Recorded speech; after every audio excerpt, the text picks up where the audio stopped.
Magandang araw sa inyong lahat. Welcome again to our channel. Today, I am going to do a pandesal in my own way. It's a modified pandesal. It's not the ordinary pandesal that we usually do. Today, I'm going to add some other ingredients that will make us healthy every day. Okay, let's start.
So that is my modified pandesal that I have just made.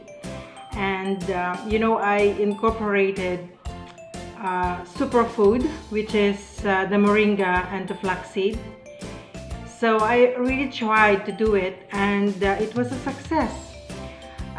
It came out to be soft and good kind of pandesal. So with the flaxseed, it's really a superfood. It's loaded with a lot of nutrients, and it also rich in omega-3 fats, rich in dietary fiber, and may reduce your cholesterol and may reduce your blood pressure. And with the moringa, which is the malunggay in our language, and it is also a superfood, very rich in many important nutrients, which is protein, vitamin B6, vitamin C, and iron. It's also rich in antioxidants. It may lower your blood sugar, and it may reduce inflammation in your body, and it may lower also cholesterol. So let's eat. Oh, by the way, the water which I use with the pandesal, the Kangen water. So it's not really like a bottled water or anything. The water that I incorporate is a Kangen water. And you know what is Kangen water? Very healthy. So we've been using the Kangen water for more than 10 years, and it really works with us. Our blood pressure wasn't there anymore. Cholesterol is gone. I had a blood sugar problem, like not really a diabetic, but it's in the upper side of a normal blood sugar, and now it's gone, like, you know, because of the Kangen water. So you may drink Kangen water all day long, and it will give you a good health. Okay, so I hope you like this video, and don't forget to subscribe, to like, and to share with your friends, and also to hit the bell button for our future vlogs. Thank you, and God bless you all. Bye.